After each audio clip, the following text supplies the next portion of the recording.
Bienvenue à toutes et à tous en ce 4 novembre 2020. Il est 20h05. Nous allons écouter notre ami Aviram.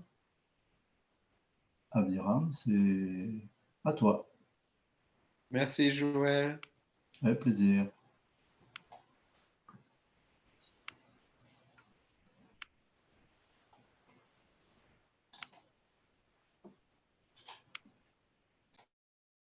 Bonjour, les amis. Vous m'entendez et voyez la présentation?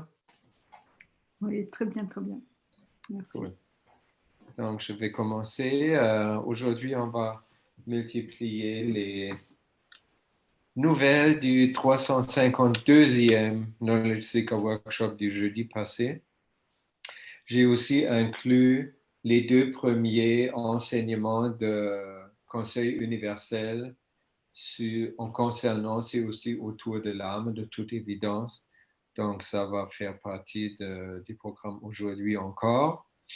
Le titre de cette session, c'est le compte à rebours final pour la paix mondiale.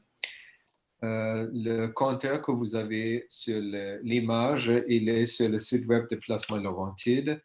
Maintenant, on est déjà rendu à 135 ou 36, je crois.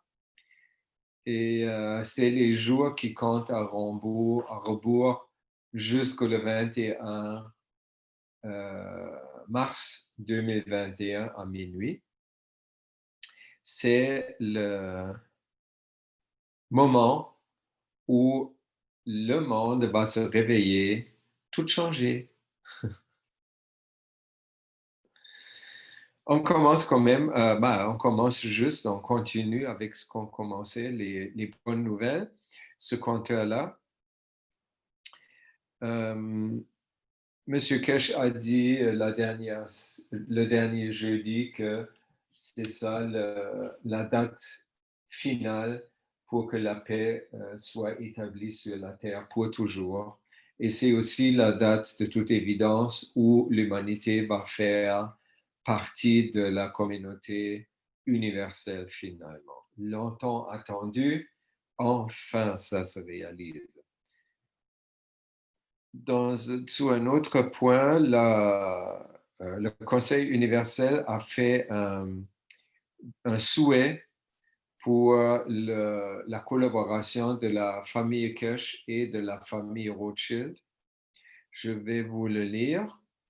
Nous, le Conseil universel, souhaitons la bienvenue à la famille Rothschild et à toutes les autres organisations qui s'engagent en faveur de la paix. Et nous soutenons par notre âme toutes les âmes qui sont ici pour rendre service. Nous, le Conseil universel, souhaitons à la famille Rothschild de signer le traité de la paix mondiale et d'agir en faveur de la paix.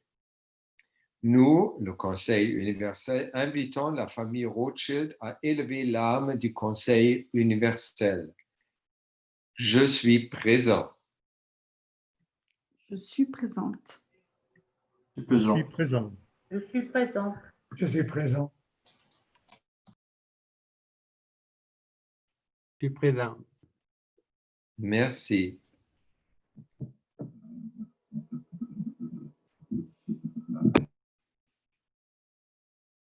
Ensuite, j'ai mis l'image de la présentation que Franck a fait sur la fabrication de la One Cup, One Life en français. Je vais la mettre sur notre site aussi pour tous les gens qui désirent de le fabriquer et ne savent pas comment se prendre. C'est une vidéo qui est très détaillée et qui prend toutes les étapes un par un pour que votre entreprise de faire votre première One Cup, One Life devienne un succès. Le lien pour la vidéo, vous le trouvez sur la forme PDF de ce bulletin-là. Là, c'était très court, les bonnes nouvelles. Ça ne veut pas dire que maintenant, ça va être des mauvaises nouvelles. Non, non, non, ça continue, bon. Et on rentre dans le premier topic de jeudi passé. où M. Kesh a continué nous enseigner la nouvelle technologie pour les vaisseaux spatiaux. Il a dit pour la session du jeudi passé, l'enseignement d'aujourd'hui est la pierre angulaire de l'ensemble des enseignements des nouvelles technologies spatiales. Donc, c'est très important de faire attention, de bien comprendre cela, parce que sur cette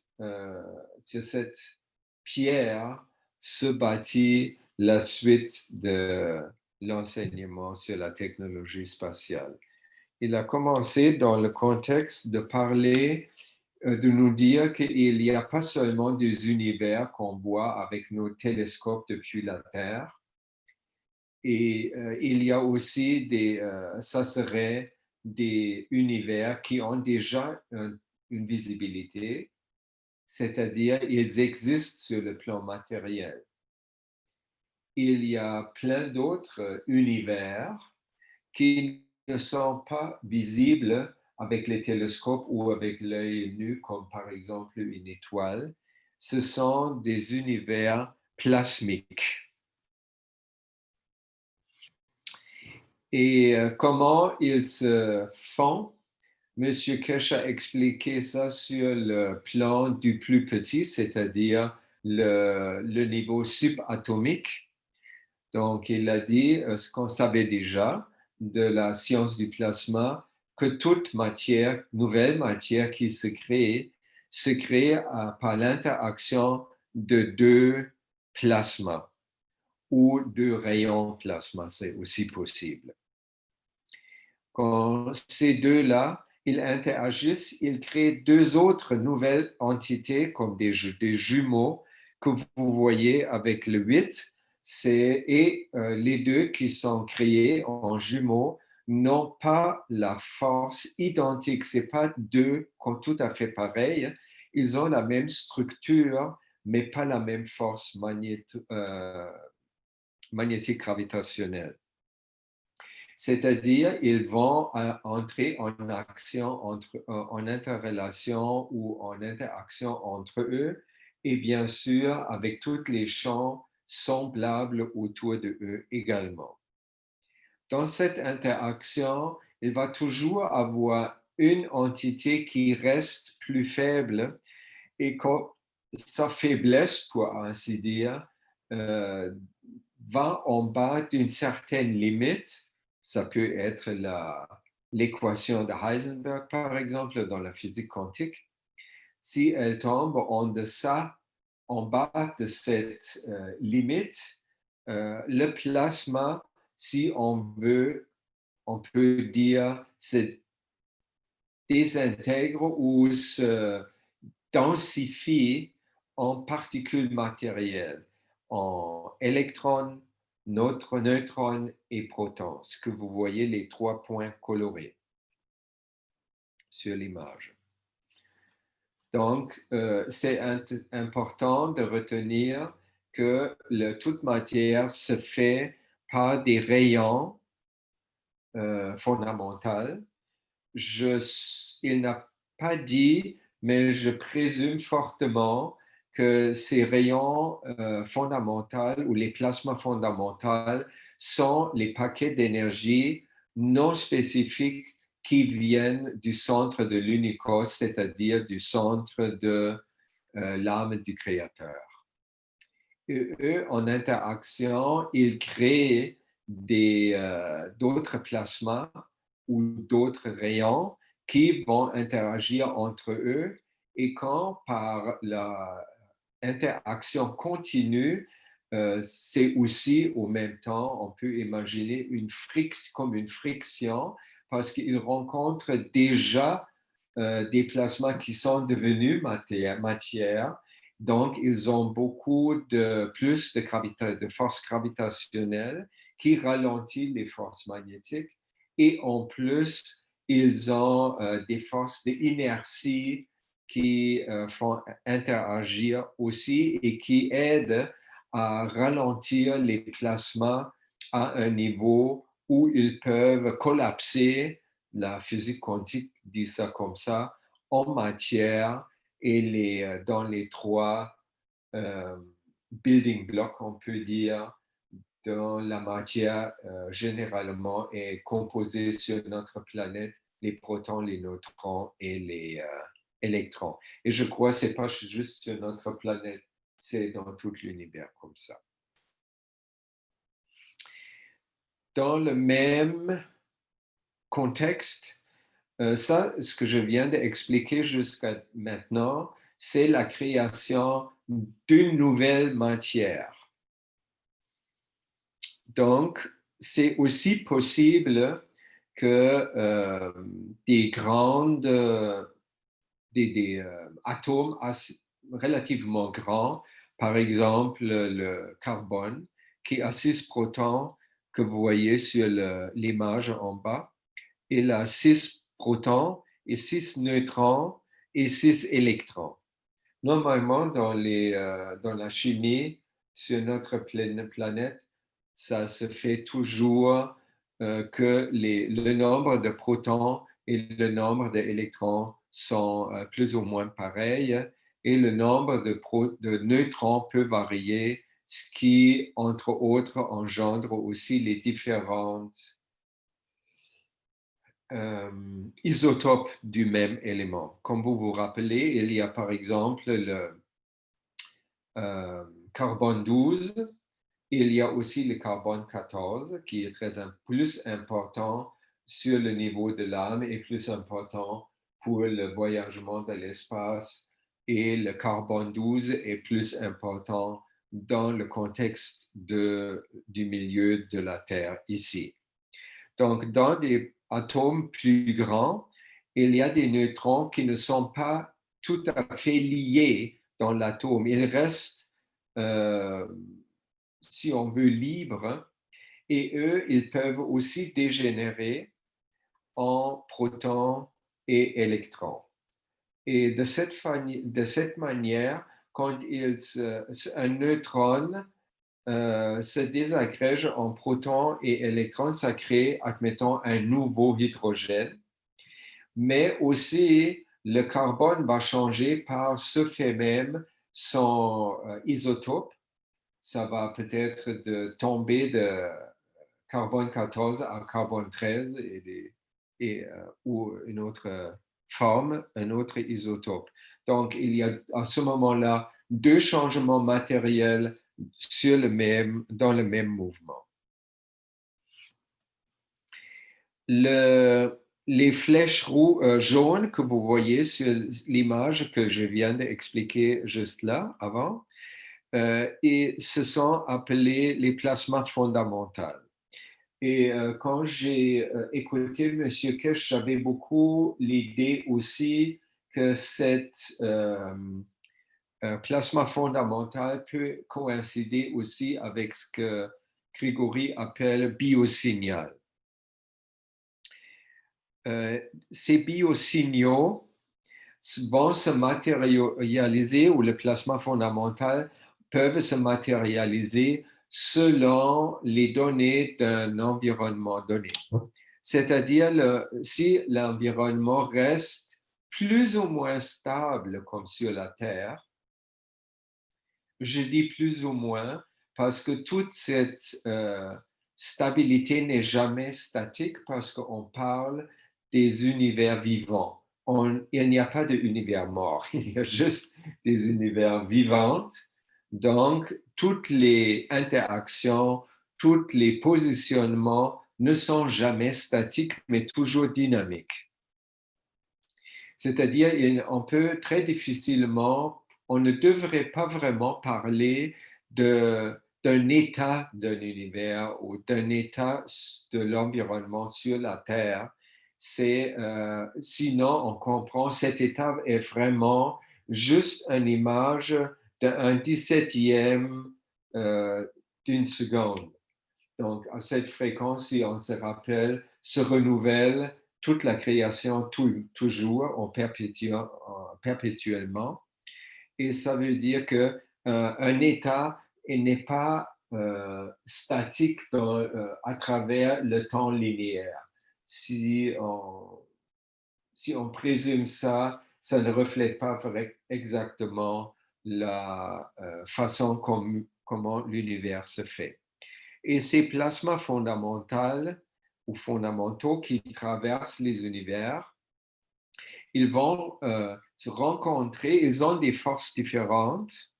Peut-être ils ont 10 forces différentes. Monsieur Kesh a jamais parlé de... Il dit, oui, c'est des paquets d'énergie non spécifiques, mais il me semble, il a dit qu'ils peuvent avoir des forces différentes. Et là se pose la question, est-ce que ces forces différentes sont stables? C'est-à-dire comme par exemple dans les enseignements de Grigori, les séquences numériques sont composées de 10 chiffres et les 10 chiffres correspondent à 10 structures, si on veut, de plasma fondamental. C'est comme ça que je m'explique ça. Donc, tout ce qui est composé de 10 formes d'énergie non spécifiques différentes. Et si les mathématiciens entre vous, ils peuvent calculer combien de, parce que ça limite le nombre de combinaisons possibles entre 10 entités ou forces différentes. Et ça veut dire ces 10 arrivent, mais ça, la variation ne s'arrête pas à ce moment-là. La variation continue parce que si un plasma fondamental arrive dans le champ d'attraction de la Terre et la Terre et le champ, l'inertie de la Terre est en changement perpétuel aussi, surtout avec notre nouveau ami Corona, parce que je vais en parler un peu plus tard de Corona dans le contexte, c'est-à-dire des moindres changements, comme des changements vraiment minuscules dans l'environnement terrestre, surtout sur le plan de la coupe 4 de la quatrième coupe de la coupe de la Terre, qui est la coupe de l'inertie. Tous les changements minuscules, comment ils peuvent être, vont changer qu'est-ce qui se produit et va aussi permettre des nouveaux matériaux, mais aussi des nouvelles conditions, comment les matériaux c'est une façon de parler, c'est un peu mort, parce qu'en fait, tout est vivant. Il faut toujours garder ça dans sa tête que même si on parle de matériaux, c'est pas inerte, c'est pas non vivant. Parce que dans la science du plasma, toute la matière provient du plasma et tout élément matériel garde à son intérieur toujours le plasma dans la vacuité au centre, vous vous rappelez. Donc, et ça, le plasma en provenance de l'âme du Créateur ne peut pas être pas vivant. Ça veut dire qu'il n'y a rien qui n'est pas vivant. Et ça, c'est très important à retenir parce que ça nous donne le dynamisme qu'on retrouve dans l'univers et je pense que ce dynamisme, c'est ça ce qui va nous permettre de voyager avec notre âme et de créer des matériaux ou que les matériaux pour nous se créent immédiatement selon notre besoin. Pas tout de suite, mais un peu plus tard. Donc, ces plasmas fondamentaux, ils ont un peu structuré ça, on voit dans deux observations que tout le monde peut faire. Sur les deux images, vous voyez, la première image, c'est une masse rocheuse avec des dépôts d'or. Donc, c'est l'or qui s'est déposé dans cette roche-là naturellement. C'est ça nous dit beaucoup. Entre autres, ça nous dit que les éléments, quand ils arrivent sur le contexte de la planète Terre, ils ne restent pas dispersés. Ils ont toujours une tendance à se coaguler avec les semblables, comme nous les humains. On veut toujours être avec nos semblables ou avec nos amis, notre famille et tout ça. Même chose, on voit chez nos frères minéraux, dans les gisements de l'or, de tout autre minerai, du charbon, de whatever.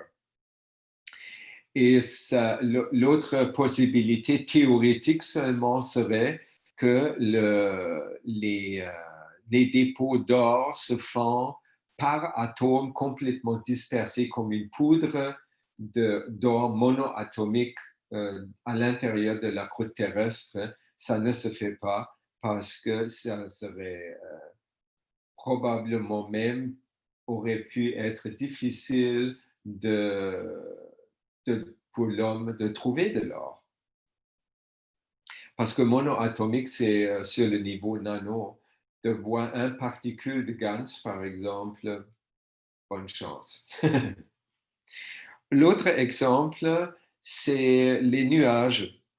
Les nuages, quand on fait bouillir de l'eau dans notre bouilloire, dans la cuisine, autour de 100 degrés, l'eau va produire la vapeur et cette vapeur sort de la bouilloire comme une brume. Et elle ne fait pas de nuages dans notre cuisine, elle fait juste la brume. Tandis que à l'extérieur, dans l'atmosphère terrestre, avec toutes les autres interactions et les forces présentes, l'humidité dans l'air peut rester sous certaines conditions, surtout en été, suspendue comme une brume.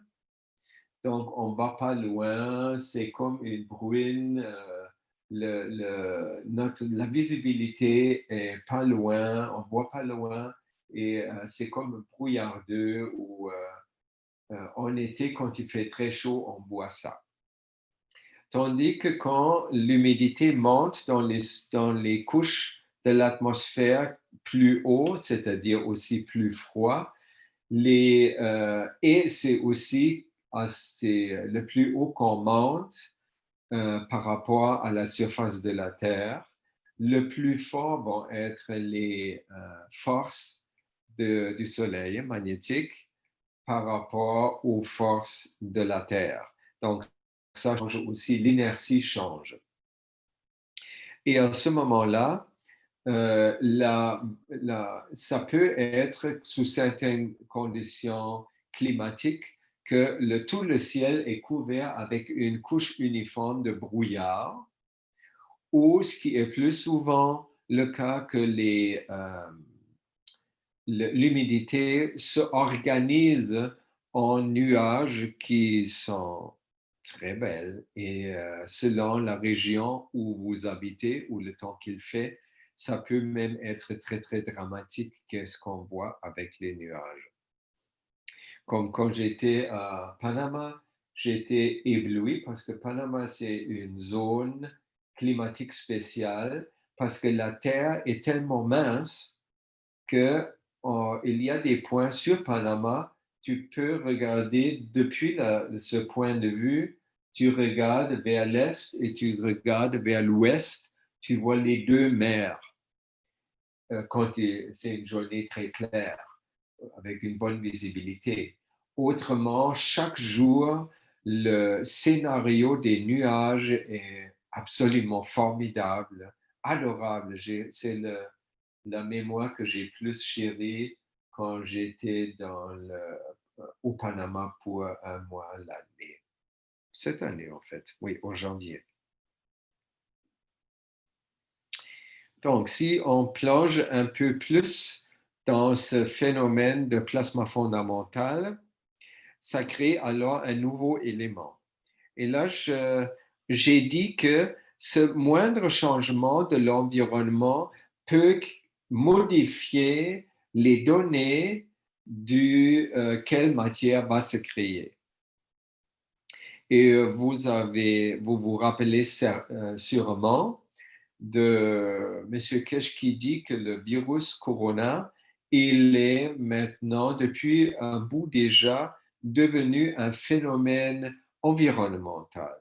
C'est-à-dire, il fait partie maintenant de l'environnement terrestre, c'est-à-dire aussi qu'il interagit en permanence. Il s'est comme établi en permanence dans le champ maghraphe de la Terre, avec ces informations de lumière, on peut dire, ou avec sa lumière informationnelle.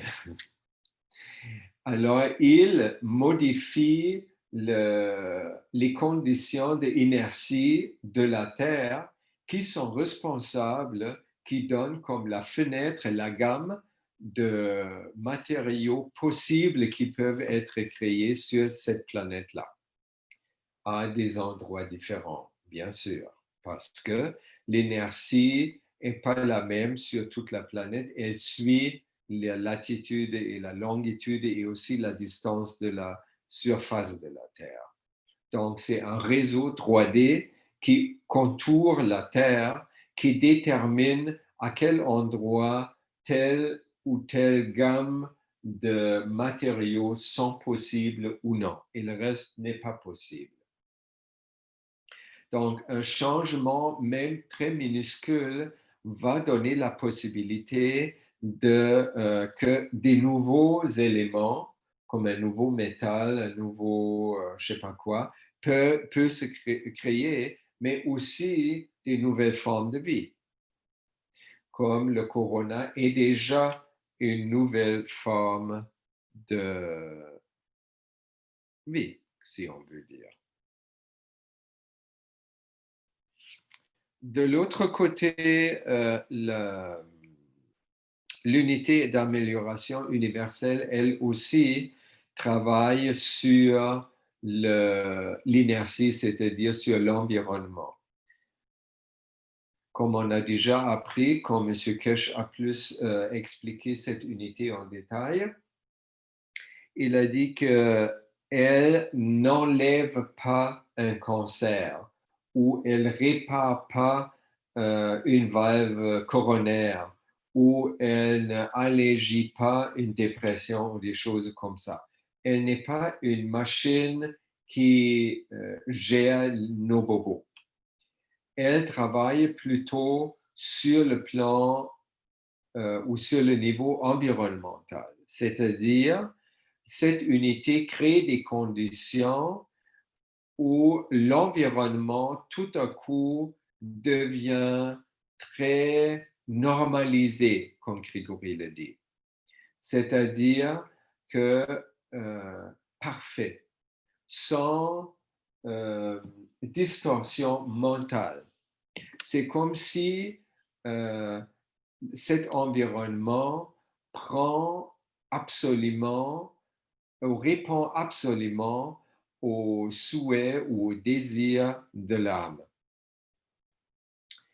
Et il n'y a pas pour un moment, il n'y a pas d'intervention du mental pour le distorsionner. Et ça veut dire que cette unité d'amélioration universelle, elle change l'environnement intrapersonnel. C'est ça quand vous vous rappelez du témoignage de Sylviane et d'autres personnes aussi anglophones qui étaient visiter l'expo à Linz. Il raconte, je me rappelle il raconte toujours que c'est comme deux choses qui restent pareilles. C'est difficile de le mettre en mots parce que l'âme n'a pas de mots. Les mots sont juste, si on veut confiner sur le plan matériel, même sur le plan énergétique, on peut dire « je t'aime comme le soleil ». Et là, je peux remplir un livre pour expliquer qu'est-ce que ça veut dire. Ou je t'aime comme la pluie. Donc, ça serait le plan énergétique. Même le plan énergétique et la langue, elle ne fonctionne pas comme un livre scientifique. C'est-à-dire, les mots deviennent très colorés et très vivants et ils changent de signification dépendant des autres mots autour de la musique comme des émotions qui sont transportées avec, etc., etc. Donc, la unité amélioration universelle change l'environnement intrapersonnel à l'intérieur de nous. Elle, pour un moment, crée un niveau non distorsionné, c'est-à-dire un environnement normalisé. Normalisé, ça veut dire tout est parfait comme le Créateur l'a fait.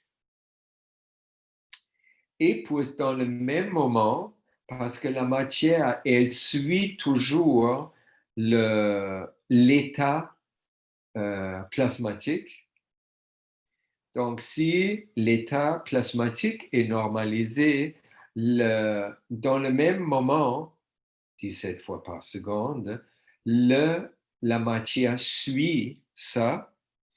Et dans ce moment-là, la copie matérielle, c'est-à-dire notre corps, les conditions dans notre corps sont tout à coup complètement harmonisées, égales à l'original sur le plan de l'âme.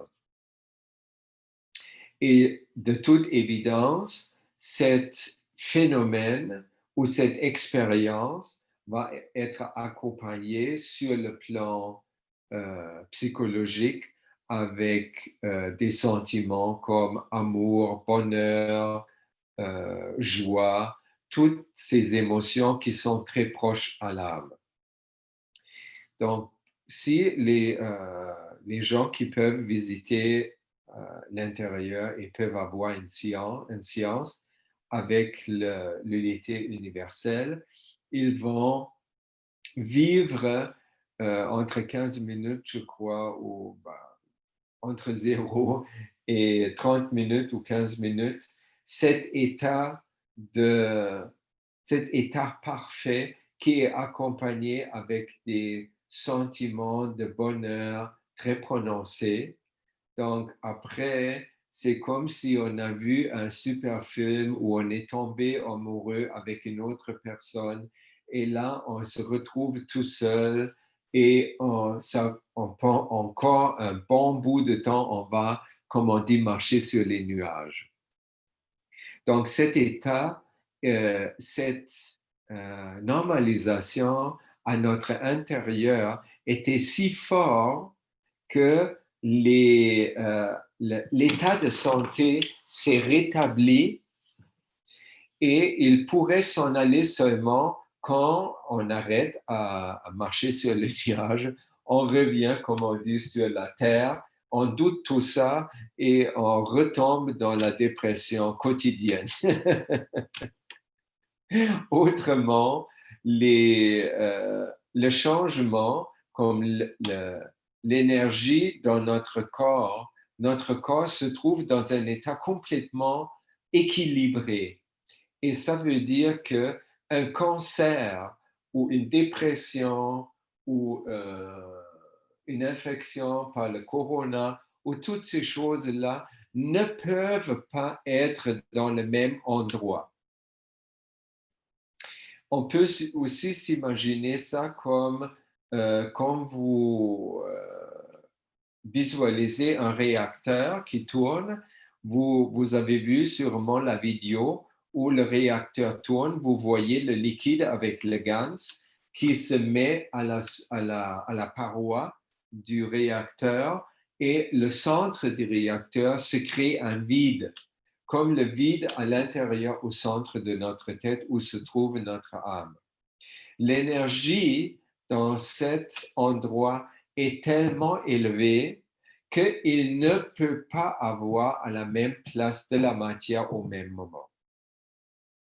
Et ça, c'est un peu la même chose que si notre corps se trouve dans un état d'équilibre total, accompagné par un état de bonheur total sur le plan psychologique, à ce moment-là, les émotions négatives ou les malaises et les maladies ne peuvent pas avoir lieu au même moment.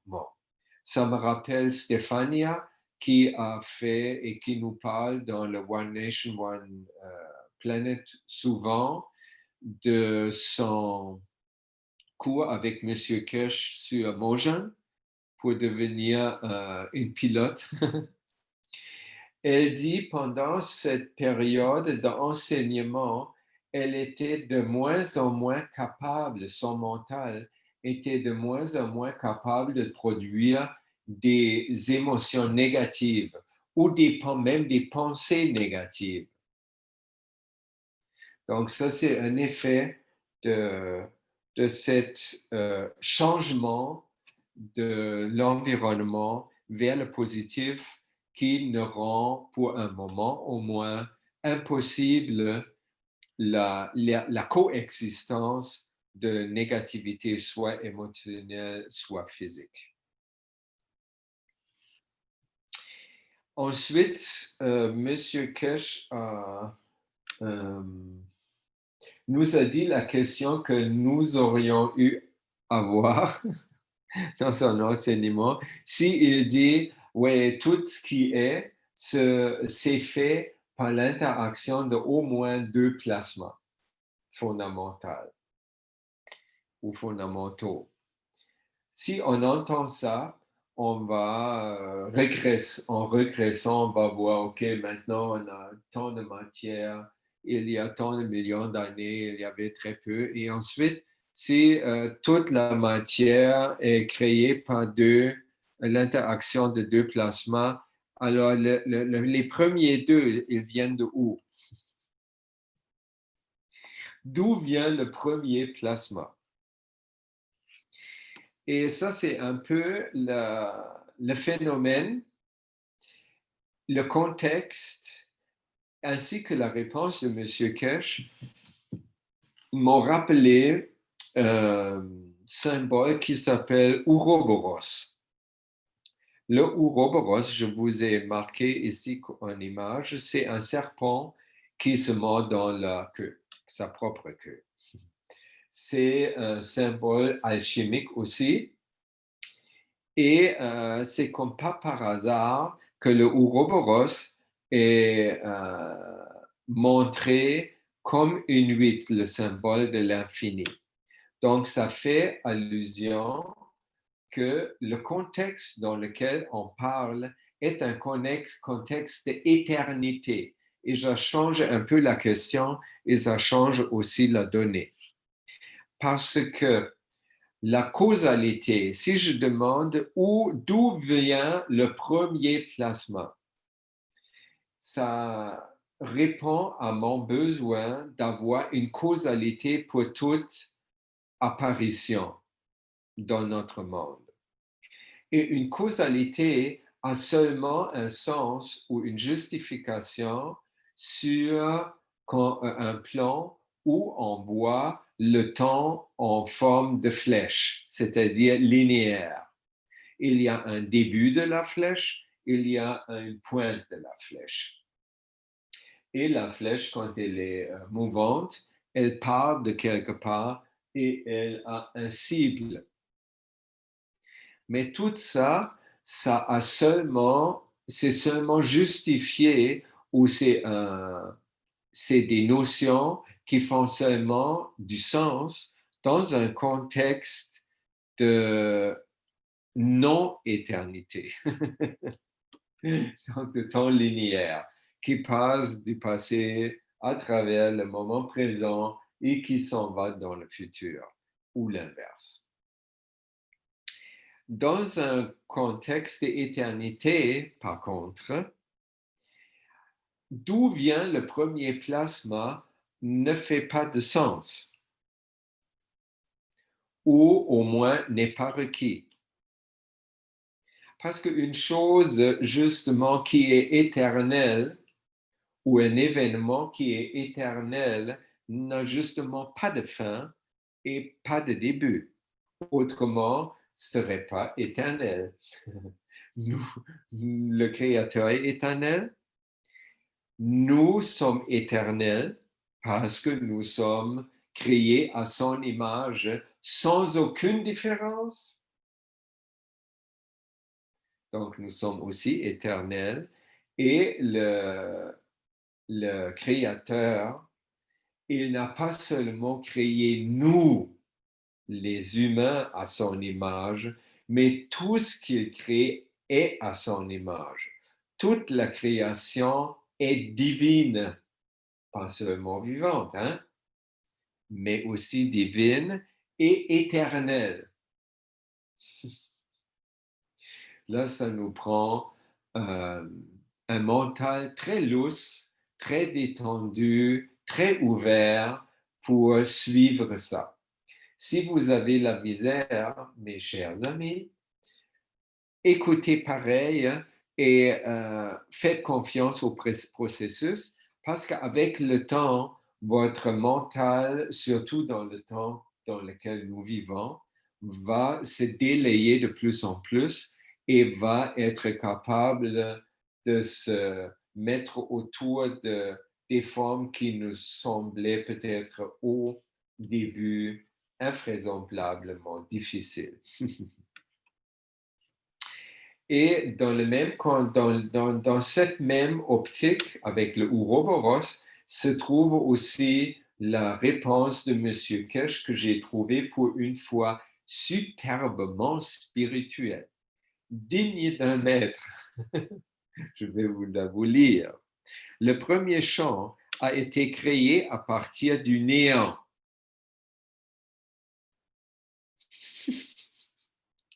Le néant est défini comme l'absence de tout. C'est comme une absence généralisée. Donc, cette absence, elle a créé le premier chant par une interaction d'aucune dimension. Il faut imaginer ça. Toutes ces notions très flyées qui peuvent être paradoxes sur le niveau rationnel, ça se peut, c'est pas grave. Mais quand vous approchez-vous avec, comme d'essayer de voir ça, même symboliquement, devant votre imagination, ça peut aider beaucoup. C'est ça qui m'aide beaucoup. Donc, le premier chant, alors, il était créé nulle part, le néant, nulle part par l'interaction de deux choses qui n'existent pas, qui n'ont aucune dimension. Là, il faut être précis, Aviram. Quand tu dis aucune dimension, ça veut ne pas dire que ça n'existe pas. C'est comme l'âme, elle n'a aucune dimension, néanmoins, elle existe. D'accord. Et c'est l'essence de la création du Créateur. Ça veut dire que chaque création est le premier placement, le premier chant. Donc, le Big Bang, ce n'est pas un événement il y a des milliards d'années. C'est un événement qui se passe à chaque moment présent. Et chaque création de chaque entité ou chaque événement est le premier. En même temps, et là, c'est le comble, la première interaction qui a été créée par le Créateur, a conduit à la création du Créateur. Ça, c'est exactement le Ouroboros. Donc, on pourrait dire, on pourrait appeler le créateur aussi Uri. Uri, parce que c'est un Ouroboros qui, dans sa première création, a amené sa propre création. Oh, j'adore ça, c'est tellement flyé, ça me fait jubiler. Et dans le contexte, il a aussi répété que quand nous entendons la phrase « J'ai fait l'homme à l'image de moi-même », elle inclut tout. Tout est fait à l'image du Créateur. Ça veut aussi dire que tout est le Créateur. Ça veut dire le Créateur nous parle avec chaque chose que nous rencontrons et surtout avec chaque chose que nous interagissons avec. Ça veut dire tout est là pour que le Créateur parle à nous.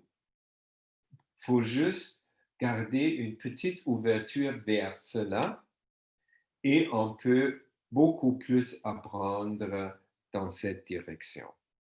Et je crois, la nouvelle science du plasma, déjà dans cette cornerstone, cette pierre angulaire de la nouvelle science de voyagement spatial, ça dépasse déjà toute logique et ça dépasse déjà toute rationalité. Et je suis très reconnaissant parce que, imaginez seulement pour un moment, si la nouvelle science serait tout à fait rationnelle et le voyage et le fonctionnement de l'âme serait rationnel, ça serait grave ou boring au bout que j'aimerais pas ça. Donc, je suis très joyeux que M. Kirsch m'a sauvé comme ma vie spirituelle et ma vie de plaisir, que la porte va s'ouvrir vers beaucoup, beaucoup, beaucoup plus de plaisir à apprendre. Ensuite, on va parler des composants, on va reparler de notre Trinité parce qu'on a besoin de comprendre ça beaucoup plus profondément pour comprendre comment créer et se déplacer dans l'univers par l'âme et aussi pour mieux comprendre l'enseignement du Conseil universel qui va suivre cette capsule-là. Donc, notre Trinité, elle est faite de l'âme, du mental et de la conscience. Cette semaine, je me suis battu. Non, je ne me suis pas battu. Je me suis battu dans le sens comme dans la Bible, il y a le Jacob, je crois. Jacob. Il lutte, c'est ça. Il lutte avec un ange. Alors, j'ai lutté avec un ange. Et enfin, parce que j'étais jamais content avec les définitions que j'avais par rapport à qu'est-ce que c'est le mental et qu'est-ce que c'est la conscience.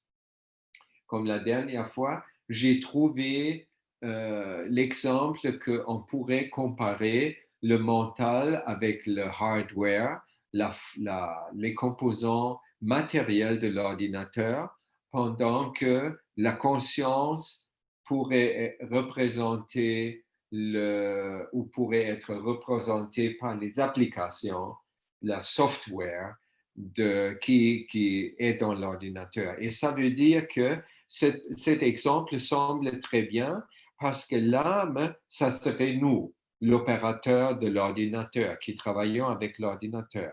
On a un ordinateur qui est le mental, et s'il n'y a pas de conscience aucune, on ne peut pas utiliser l'ordinateur.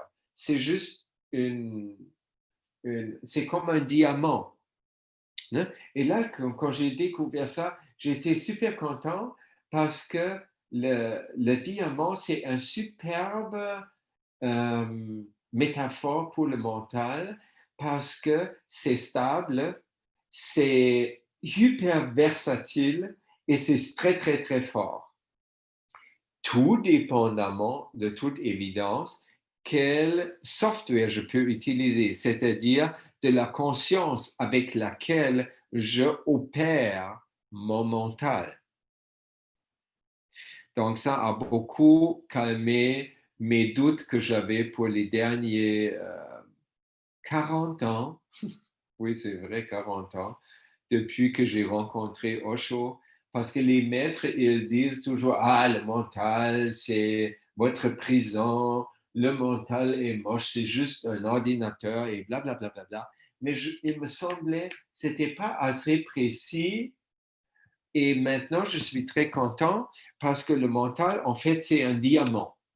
Et le diamant, il peut comme réfractionner la lumière qui est en provenance de l'âme.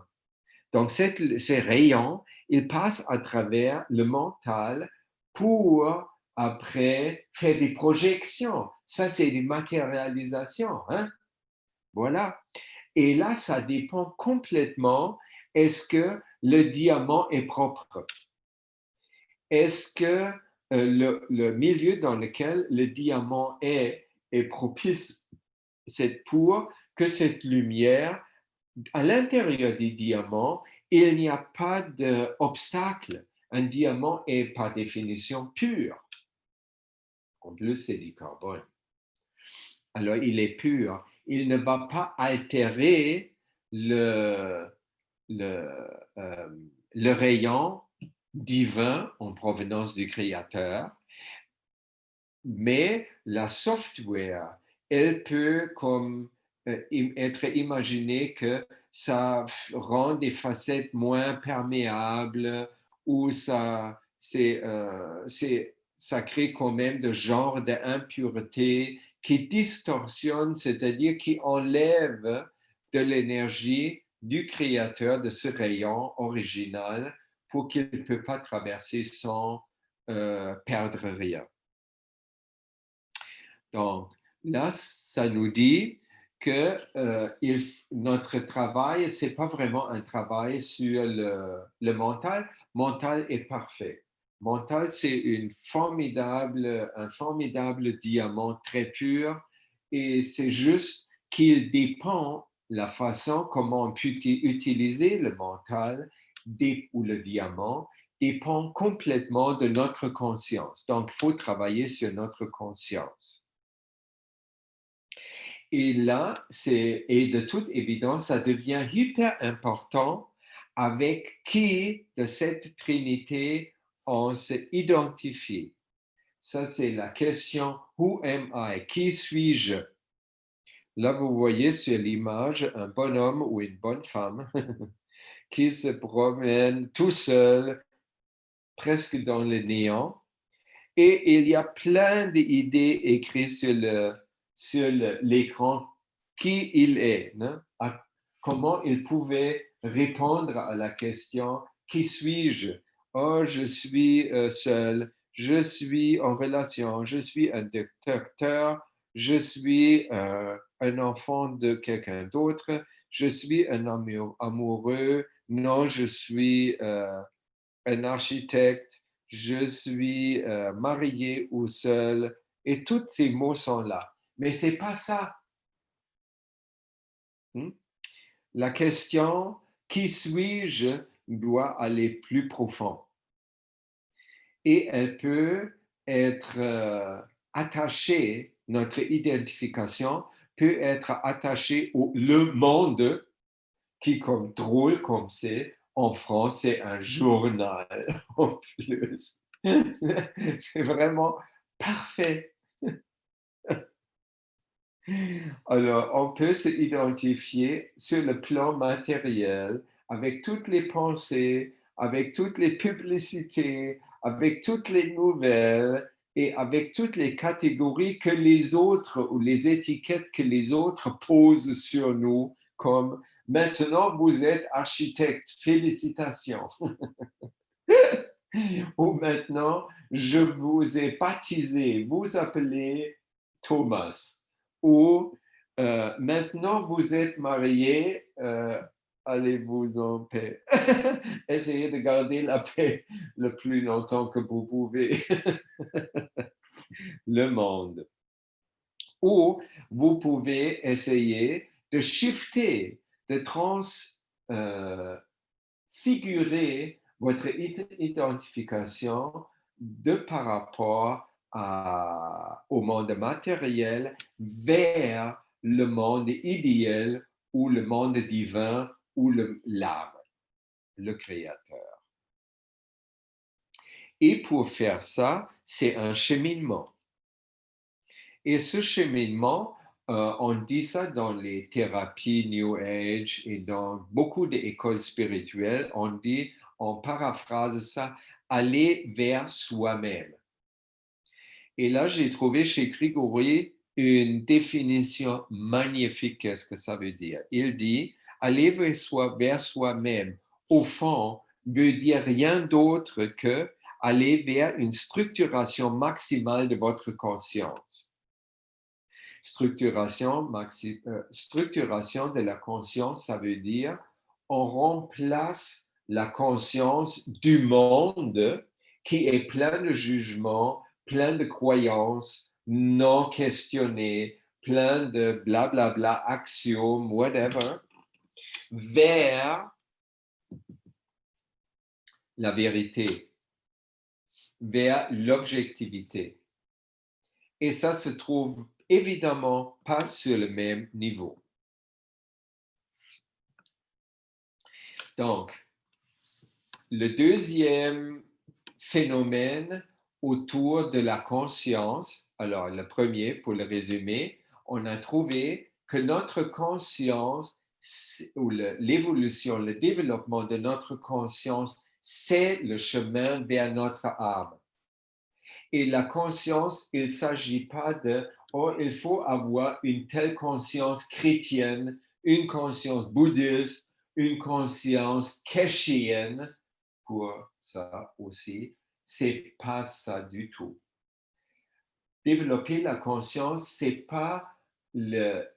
d'aiguiser et de purifier notre façon, nos logiciels, de mettre à jour nos logiciels, d'agrandir la capacité dans laquelle notre mental peut opérer. C'est ça le développement de la conscience. Ça n'a aucune connotation ni avec la famille Kesh, famille Rothschild, famille bouddhiste, famille juive, famille whatever. Ça peut même être matérialiste si tu es matérialiste acrobatique. Deuxième volet. La conscience est aussi liée à notre perception. Ça aussi, superbement important pour notre propre développement. Pourquoi? Parce que nos croyances ou notre mental, comme M. Kesh même disait, l'âme de la forme physique agit comme un filtre pour atténuer la force des rayons de l'âme, que ces rayons puissent engendrer un corps physique. Mais aussi filtre dans tous les sens qu'on connaît déjà. C'est-à-dire, que vous prenez 10 personnes différentes, vous montrez un objet assez loin que ce n'est pas tout de suite reconnaissable qu'est-ce que c'est, mais c'est quand même reconnaissable. Les 10 personnes, ou 1, 2, 3, 4, 5, 6 personnes vont voir des choses différentes.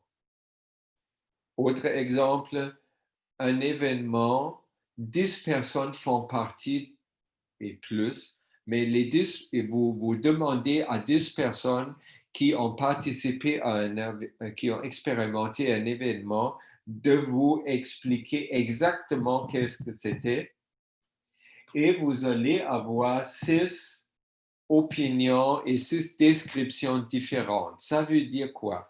Ça veut dire les interprétations et les descriptions sont différentes parce que chaque personne va avoir d'autres filtres, d'autres croyances qui font leur perception. Ça veut dire vous allez entendre 6 perceptions subjectives parce que chaque individu a sa subjectivité qui est bâtie sur ses expériences matérielles, psychologiques, ce qui est aussi matériel. Ça donne une perception non structurée qui correspond à une conscience non structurée, qui correspond à des applications qui sont passées date et pleines de virus. Et il y a sur l'image, vous avez une flèche blanche. Ça, c'est le rayon du créateur qui va, sans être altéré de aucune façon par notre conscience, et elle voit un cercle blanc. C'est un symbole que j'ai choisi pour faire une métaphore pour une perception objective.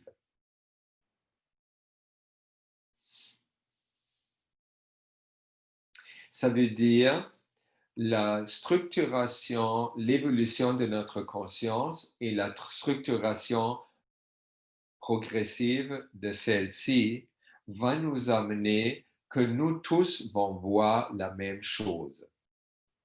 Et cette même chose, c'est l'image parfaite de la chose. C'est la chose dans sa perfection qu'on va voir. Tout le monde pareil, parce qu'il y a juste une perfection.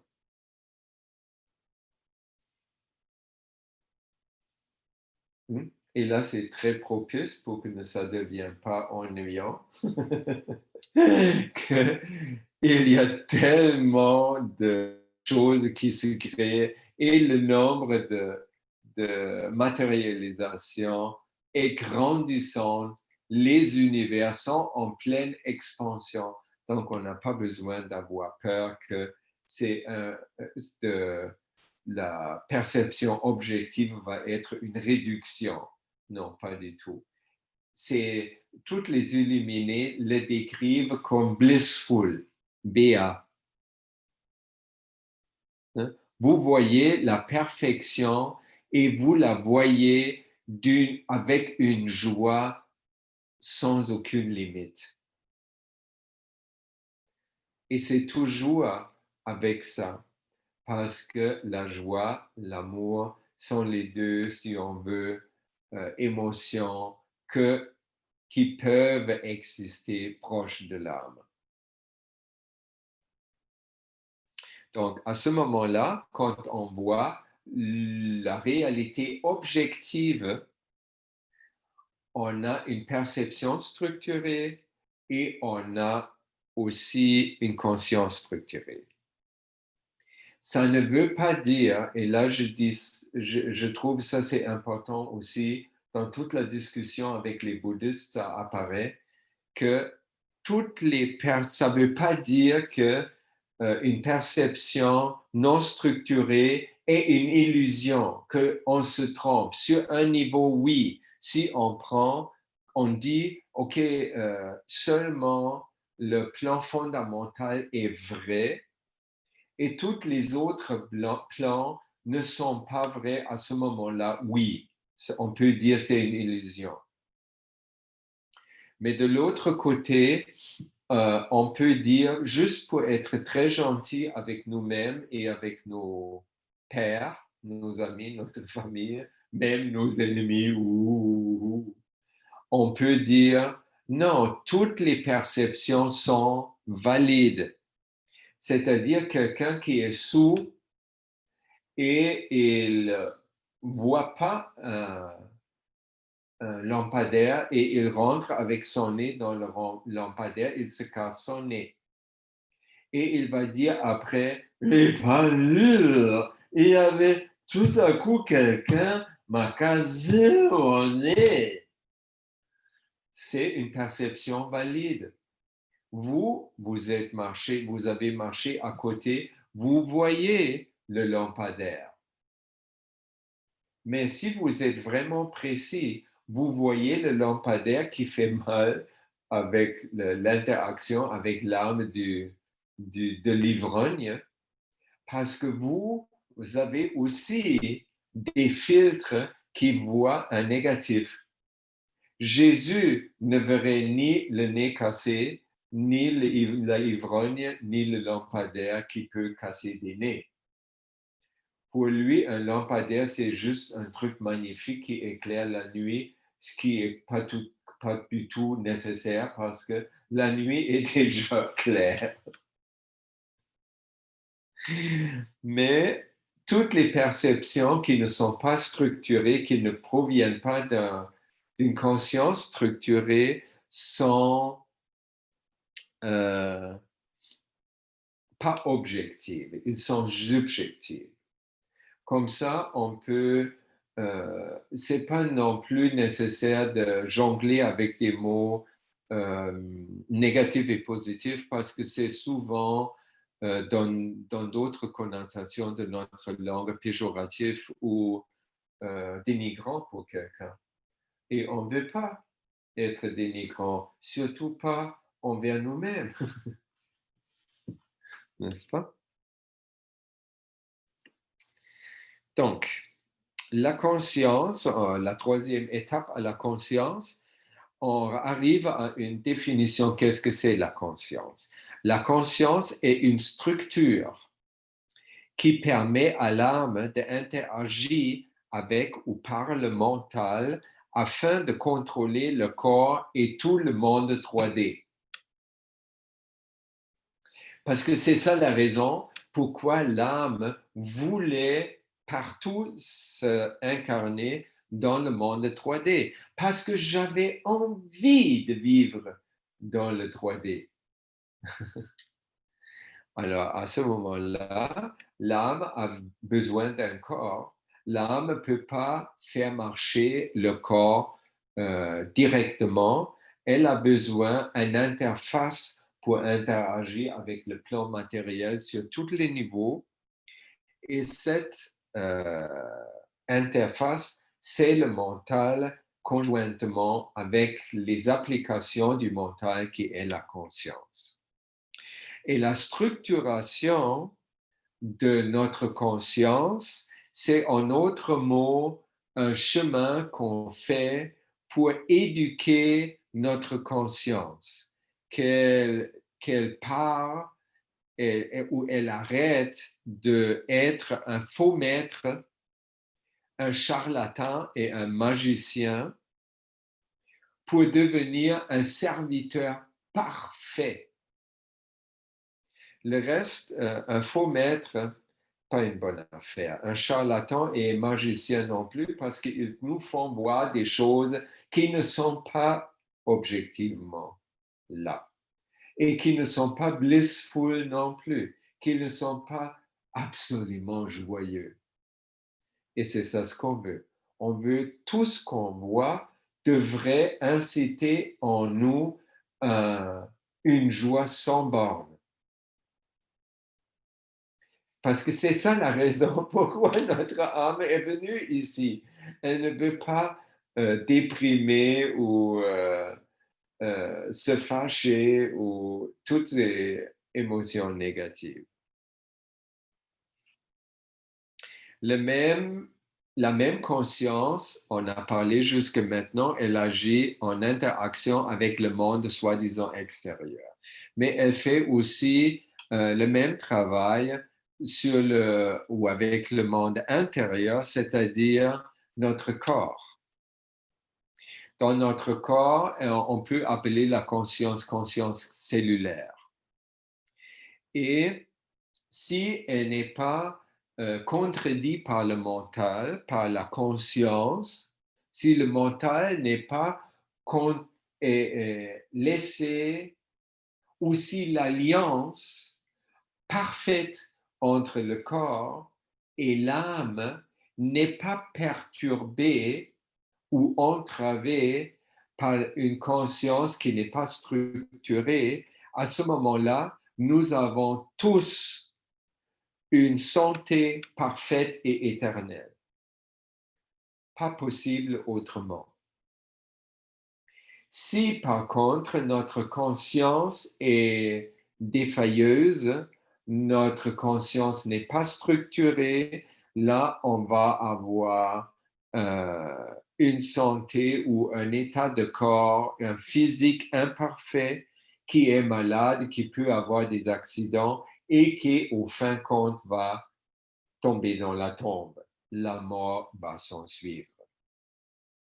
Donc, ça veut dire que la santé, l'état de santé du corps dépend entièrement que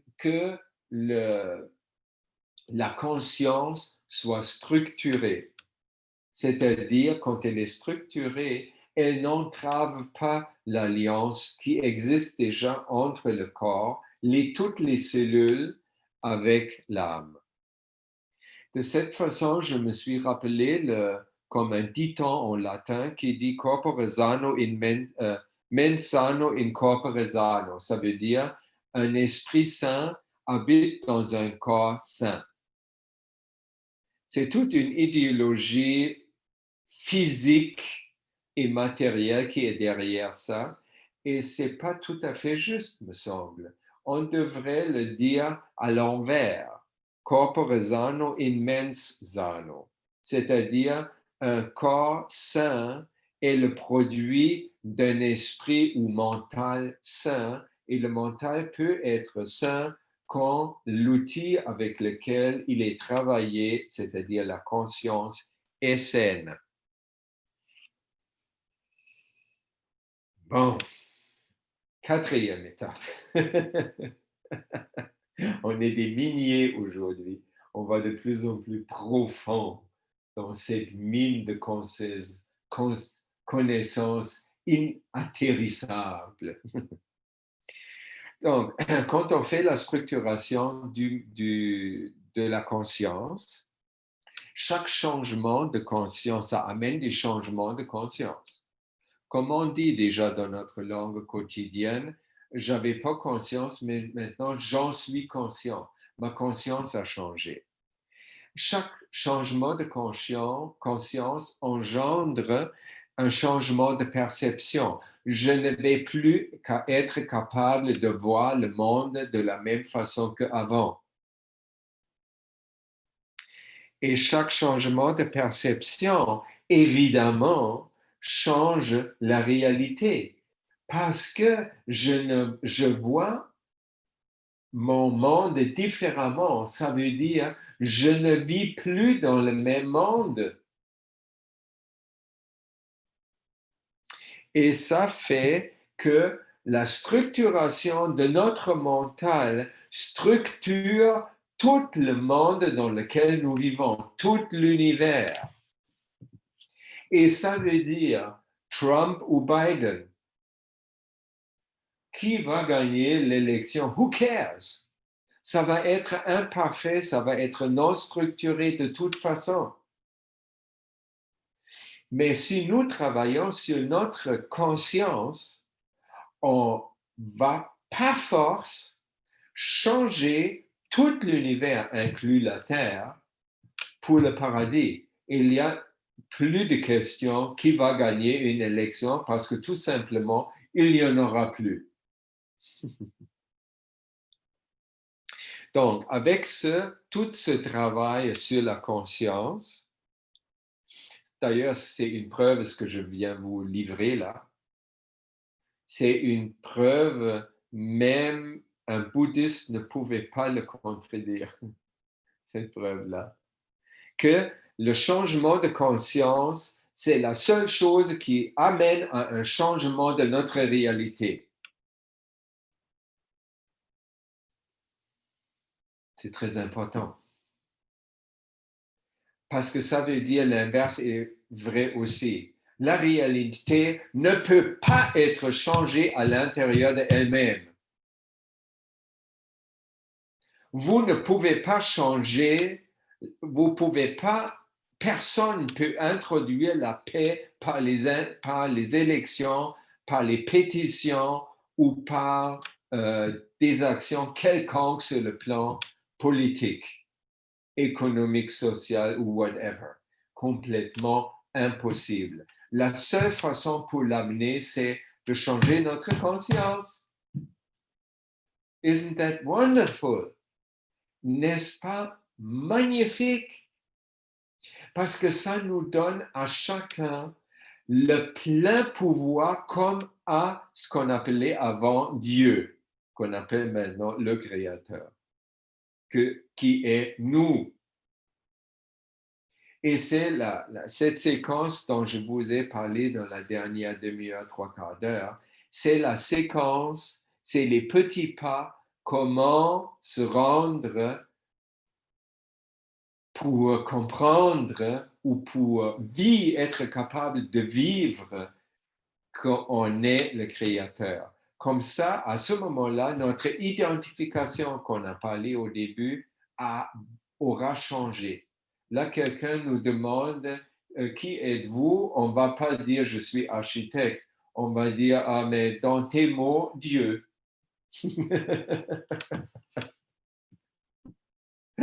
C'est surtout très fun de donner cette réponse à la douane. Donc, les changements dans ce travail, entre guillemets, mais c'est un vol joyeux. Ça change le mental, ça change le corps. Parce que vous vous imaginez toutes les cellules qui sont maintenant capables ou en fait permis, qui ont la permission enfin de vivre et de vibrer pleinement, ils ne sont plus les mêmes cellules engraissées comme maintenant. La réalité a changé. Tout ce que nous voyons provoque en nous un sentiment de béatitude, d'épanouissement. Et chaque pensée est une action. Ça veut dire, une fois on a atteint ce niveau, que notre conscience est structurée. Ce même moment, nous pensons quelque chose, elle s'est déjà réalisée, on n'a pas besoin de faire. Une des plus grandes failles ou maladies de la race humaine. Faire. Plus besoin. Relax. Faites ce qui est propice et bon pour vous détendre. Et là, je vous donne avec beaucoup de joie et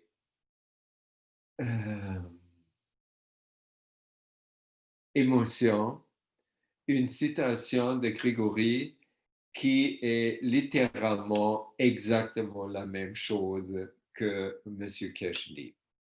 Nous parlons d'un moment quand la conscience sera structurée ou quand on comprend le Créateur, comme M. Kesh dit, ou quand on comprend comment l'univers fonctionne, qui viendra où nous devrons simplement penser à quelque chose de constructif pour que cet événement se matérialise dans l'instant même.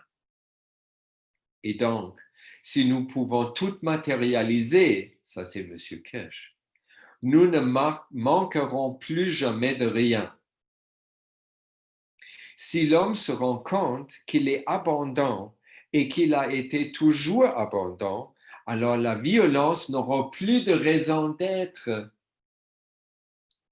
C'est ça comment on arrive à la paix.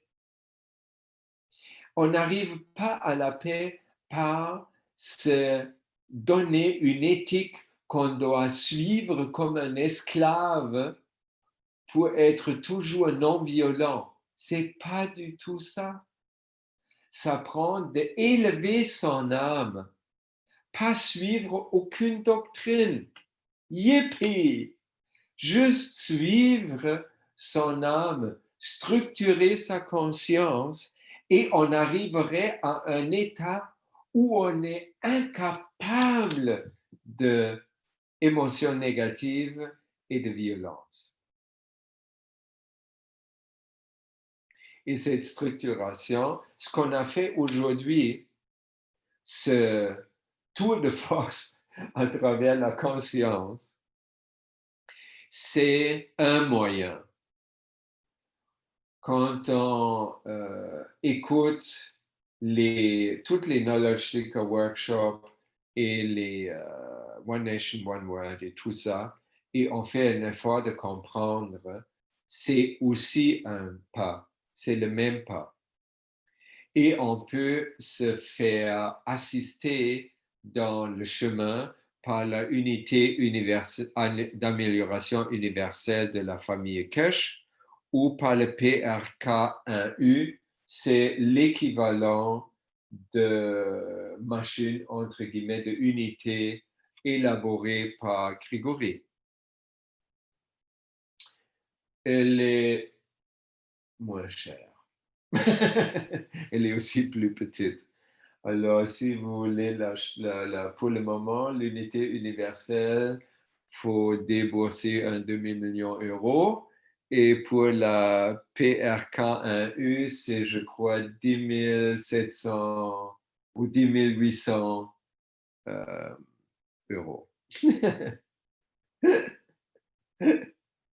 Mais vous savez aussi, M. Kesh l'a dit, la coupe de l'âme, la coupe de l'homme, la coupe de la terre aussi fonctionne comme l'unité amélioration universelle parce que tout dépend finalement de nous. On peut aller dans cette unité ou utiliser le PRK autant qu'on veut si on n'est pas absolument dévoué à son nouveau bien-aimé qui est notre propre âme.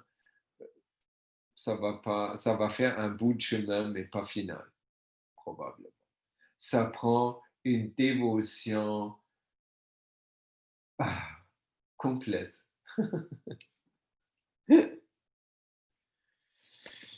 Là, pour terminer, je vous donne le résumé des deux enseignements qui étaient donnés par Birgit. Elle est membre du conseil support member, comme Aviram, ou comme Sylviane, pour la langue allemande. Elle a donné comme titre de son enseignement comment se séparer de la conscience collective non structurée. Elle a dit négative, mais dans son discours, elle a corrigé ça parce qu'elle trouvait aussi que les noms positifs, négatifs sont trop abusés et ça ne nous aide pas. Donc, si on dit non structuré, on pense tout de suite, oh, OK, ça a un rapport avec la conscience non structurée, je comprends. Elle dit qu'elle évoquait les champs morphogénétiques. Sur l'image à gauche, vous voyez une image trafiquée, mais très joliment, de Dr. Rupert Sheldrake. C'est lui qui a découvert les champs morphogénétiques ou les résonances morphogénétiques. Morphogénétique, c'est grec et ça veut dire générateur de forme. Ça veut dire, en autre mot, matérialisation. Donc, il y a les champs morphogénétiques entourent toute la Terre, comme les francophones, les Français, ils avaient un philosophe qui s'appelait Teilhard de Chardin, pas Jardin. Non, il y a un Alexandre Jardin, c'est tout à fait pas la même personne. Alors, Teilhard de Chardin, lui, il a découvert la noosphère, c'est-à-dire une sphère autour de la Terre qui est composée de toutes les pensées. C'est la même chose que les champs morphogénétiques. C'est un champ comme un champ autour de la Terre qui est composé de toutes nos pensées depuis toujours.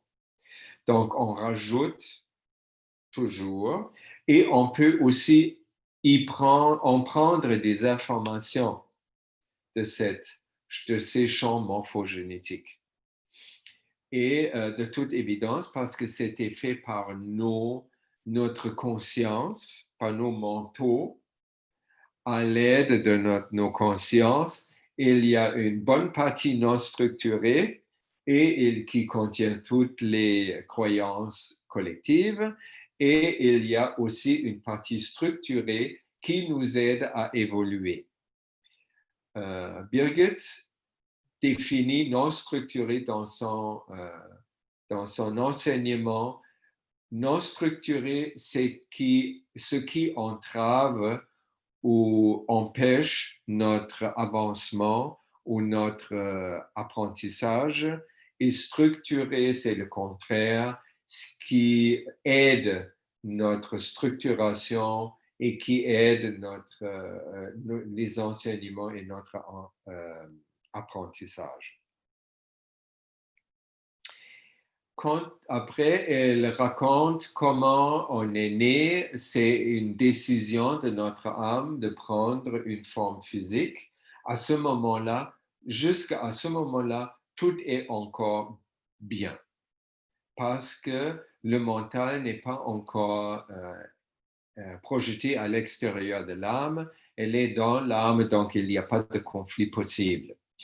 Mais à ce moment-là, quand l'âme initie la création de la forme physique, l'âme de la forme physique est projetée à l'extérieur et elle commence son travail à atténuer les champs de l'âme pour qu'elle se densifie assez pour devenir un corps. Quand la grossesse se passe bien, l'enfant est né, comme vous le voyez là, et la partie structurée de son mental est encore beaucoup plus grande que la partie non structurée. Pourtant, ou par contre, si cet enfant, pendant la gestation, a déjà subi des essais d'avortissement, des accidents, la fumée de cigarettes ou de potes, l'alcool, les bagarres avec le futur père ou le père actuel. Et toutes ces choses-là peuvent déjà déstructurer la conscience du petit bébé. Après, le bébé grandit et il y a très, très peu de parents.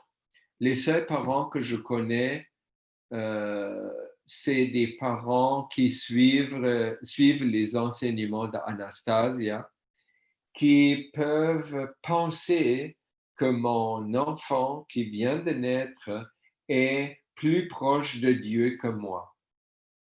Donc, je vais apprendre de mon enfant.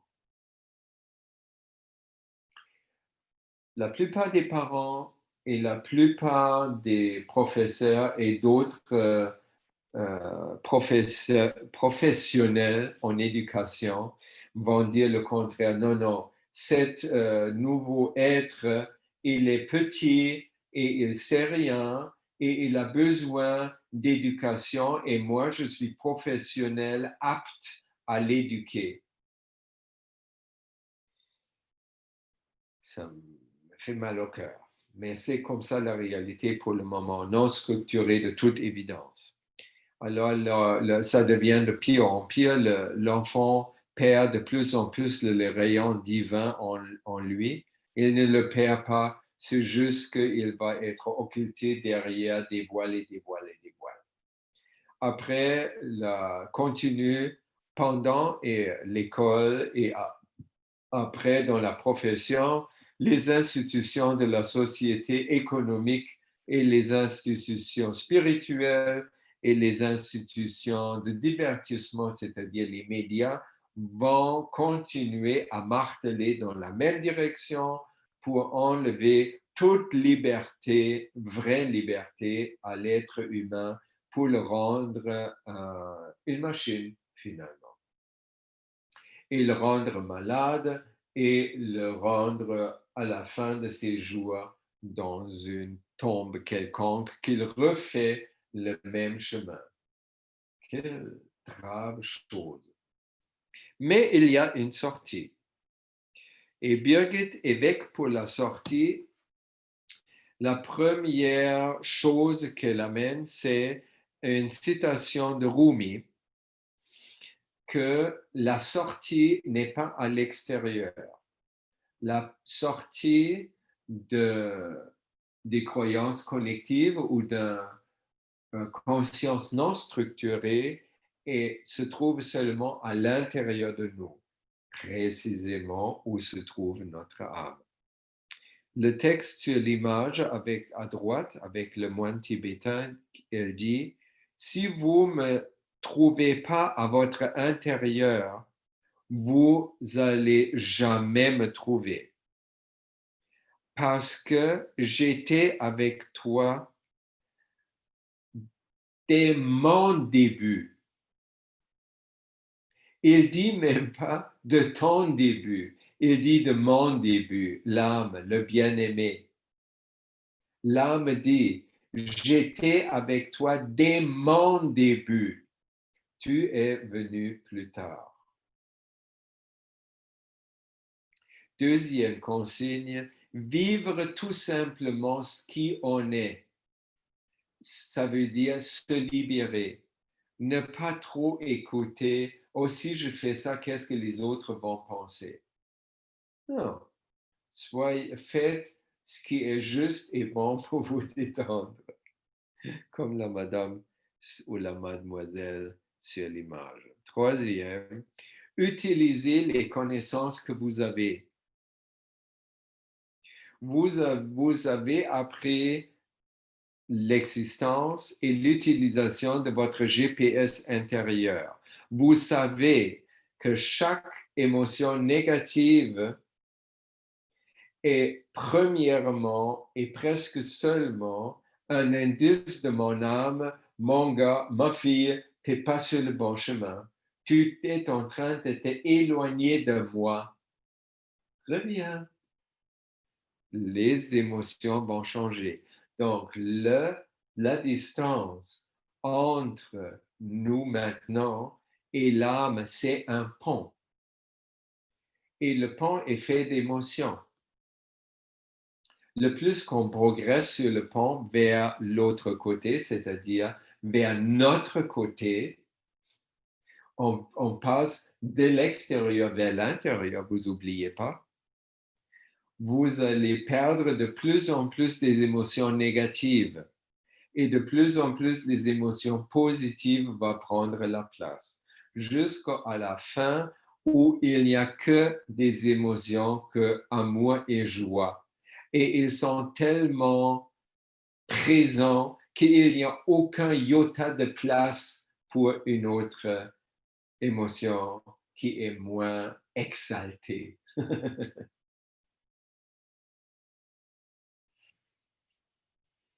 À la fin, elle a donné un exercice que nous pouvons tout faire.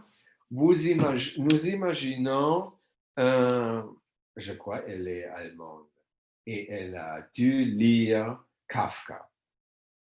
Parce que Kafka, il a fait une métaphore magnifique sur une pièce où un paysan, il va de la campagne dans la grande ville, il trouve le bâtiment administratif, il trouve la pièce et devant cette pièce, elle est illuminée à l'intérieur, mais il ne voit pas qu'est-ce qu'il y a à l'intérieur.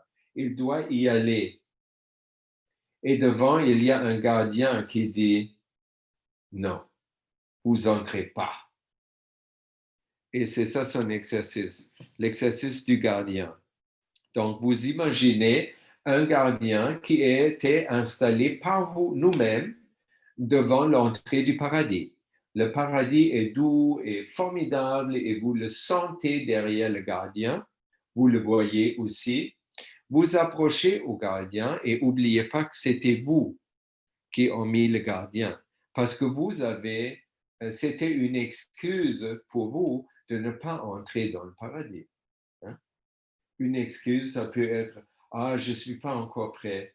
Ah, je suis ceci et cela, bla, bla, bla, bla, bla. Hein? Alors, à ce moment-là, vous arrivez là, cet énorme de Rambo de gardien musclé, et vous dites simplement, bonjour, monsieur gardien, je suis venu pour vous remercier pour le bon travail que vous avez fait pour moi de garder cette porte et de ne laisser personne passer. Merci beaucoup. Maintenant, les choses ont changé. L'accès au paradis est dorénavant ouvert à tout le monde. Donc, je vous prie de vous êtes libre et je vous donne la permission de vous en aller. Ayez une bonne fin de semaine et vous voyez vous-même passer à travers la porte. Ça, c'est un bon exercice pour ne pas penser, si je fais ça, qu'est-ce que les autres vont penser?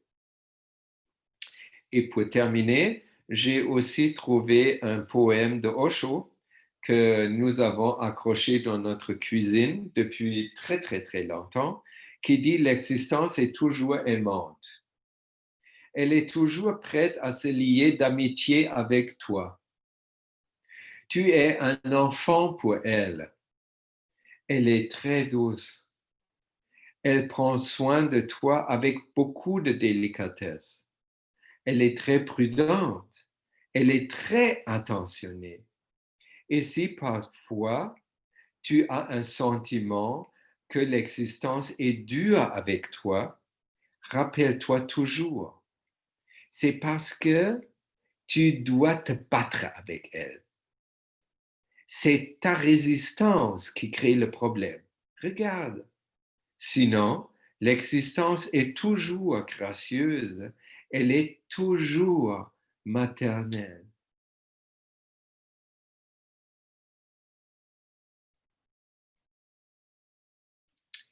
Voilà les amis, j'ai terminé ma multiplication pour aujourd'hui. Je vous remercie de toute mon âme de votre chérie de collaboration et je vous laisse le microphone pour des commentaires ou des questions. C'était super, Aviram. Vraiment, moi, Merci, je me suis Aviram. éclaté. Bravo. Merci. Ah Merci ouais, beaucoup. vraiment du fond du cœur. Hein. C'est magnifique, merci beaucoup.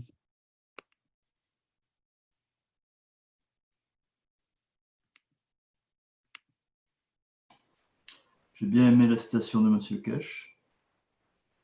Le début du début du début. C'est génial.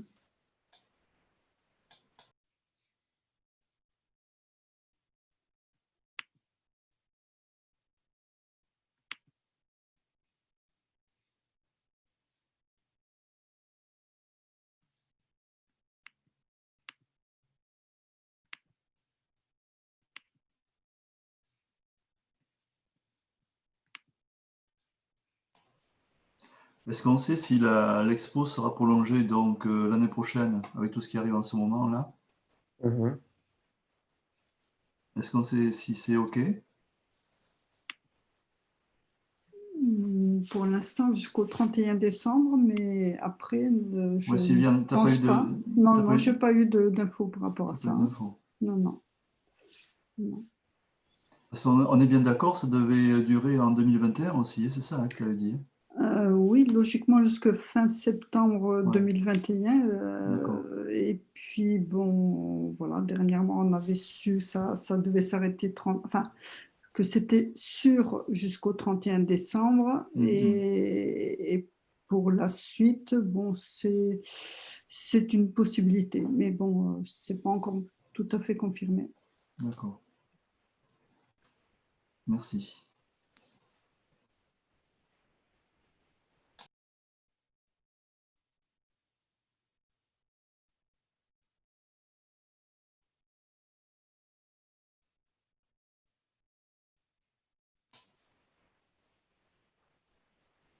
Est-ce que vous avez des questions ou des commentaires?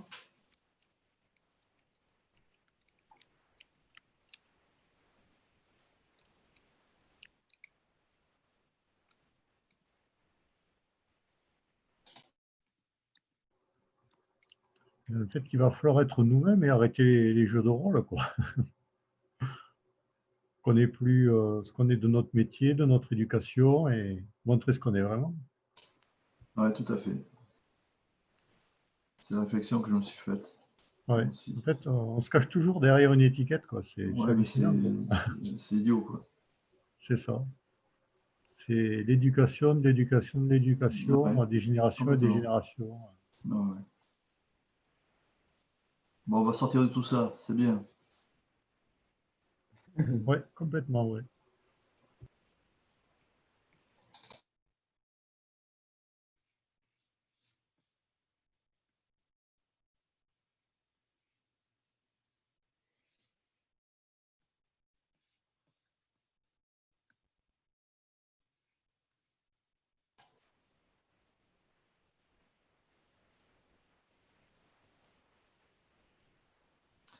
Bien, mais écoutez, s'il n'y a pas de commentaires, d'autres commentaires, on va se quitter là. En te remerciant très fort, Aviram, encore pour tout ce que tu fais, parce que c'était vraiment chouette, quoi. Vraiment. Bravo. Ça me Merci fait beaucoup, beaucoup Iran. plaisir. Ouais, c'est super. Merci et bonne soirée à tous. Merci Catherine, à bientôt. À bientôt. Oui, À bonne bientôt les nuit. amis, bonne nuit. Allez, Et bonne Bonne nuit. nuit. bye bye.